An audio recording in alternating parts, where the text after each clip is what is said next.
If you're a founder or entrepreneur who now has to show up on camera, build a personal brand, and become the face of your business, but you don't know how to do it without feeling fake, stiff, or salesy, you're in the right place.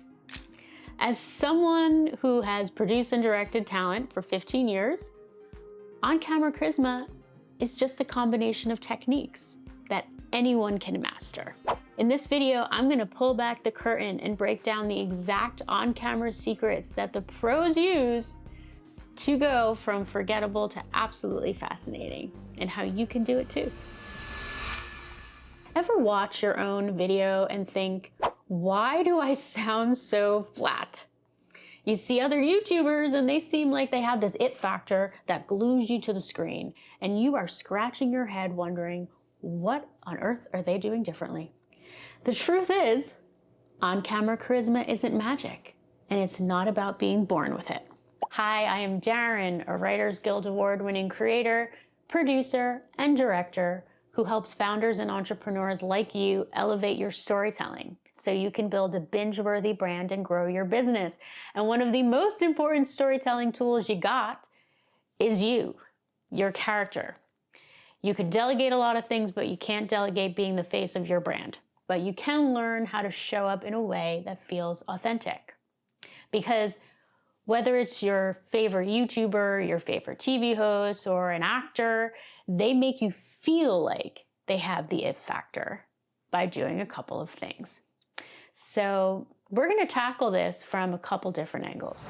First up, let's talk about something incredibly fundamental: energy. Have you ever noticed how some YouTubers just seem to radiate enthusiasm? They smile, they gesture with purpose, and they genuinely seem excited to share their ideas with you, and it shows in their body.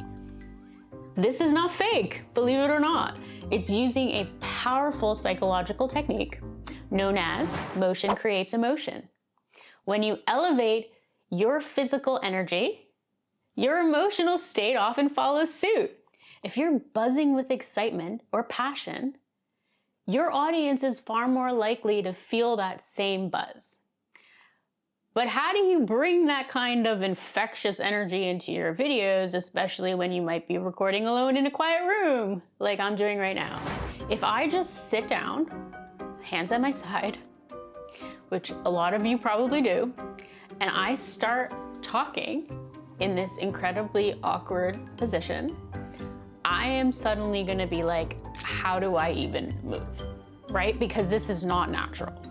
So don't just sit down and hit record, especially if your energy is low. Get up and try doing a quick physical warm-up.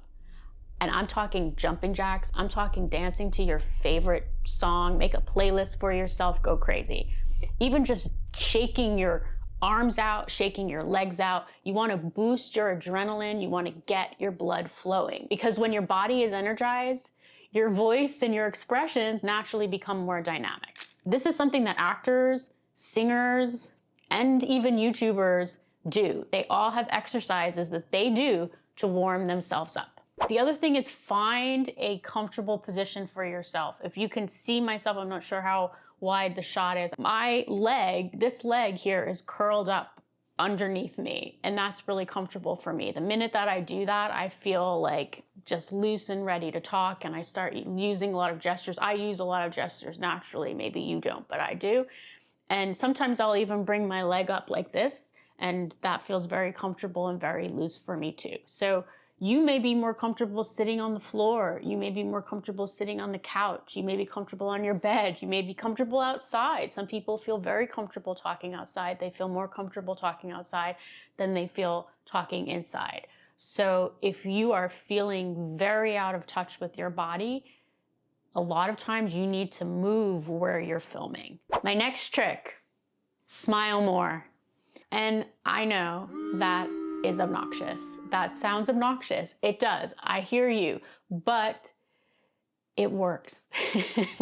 If my energy is down, and that is often, I will just simply smile and I'll laugh I'll force it. I'll force a laugh before I say my next line or my first line, depending on where I am in filming. When you smile, your eyes light up, your voice actually often takes on a warmer tone and your entire face becomes more expressive.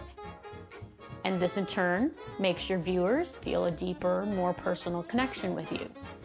So if you're feeling tight, smile and laugh before you say your next line.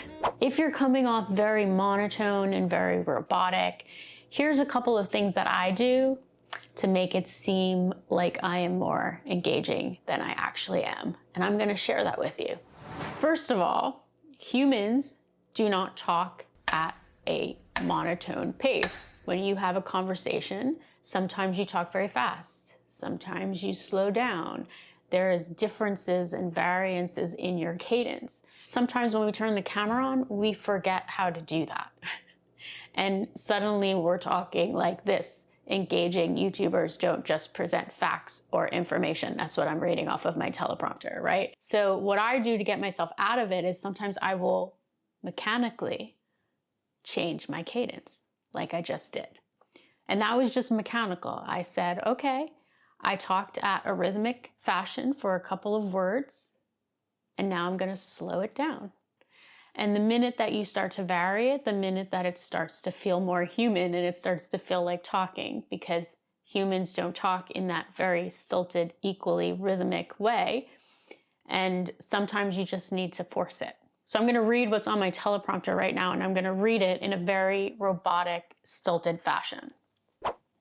Engaging YouTubers don't just present facts or information, they weave narratives and personal experiences into their videos, right? That didn't sound like talking at all, right? It sounded like reading.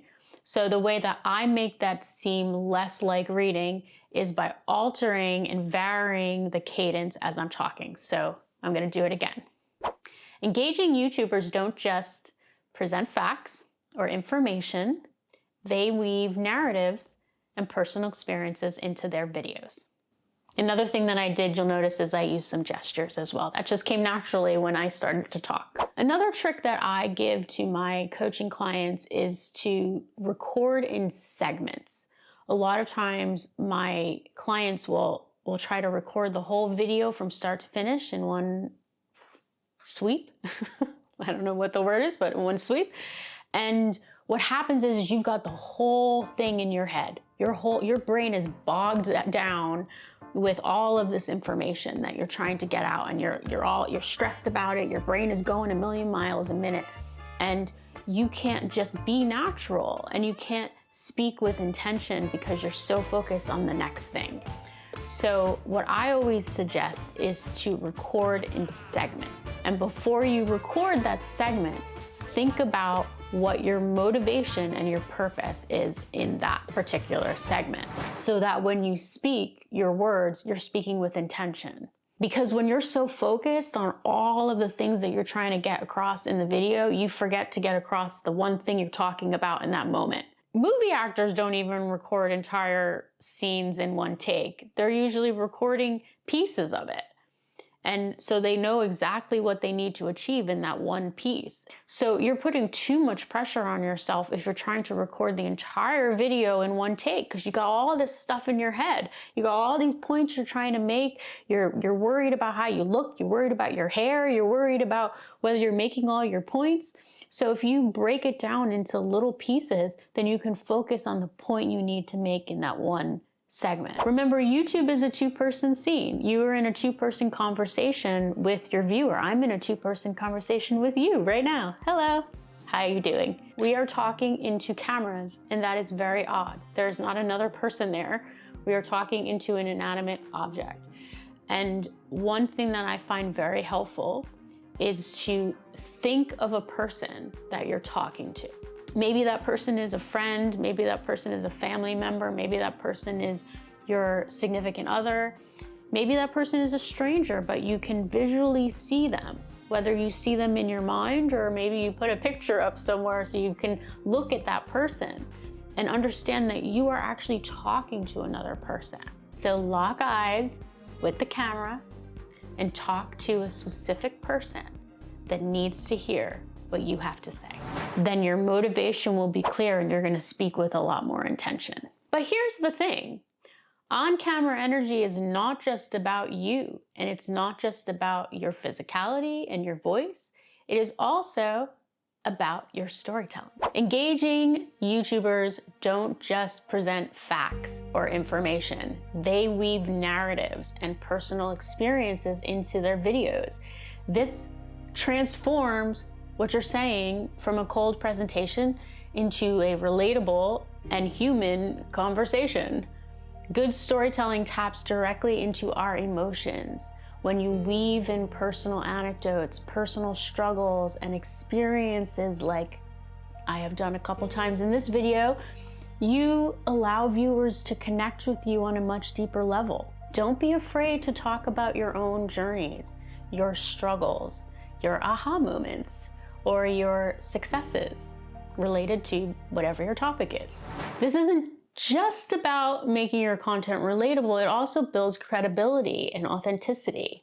When viewers see that you've walked the talk, they trust you more. One way to do that is how I did it earlier. Instead of just giving you on-camera tips, I personalized it.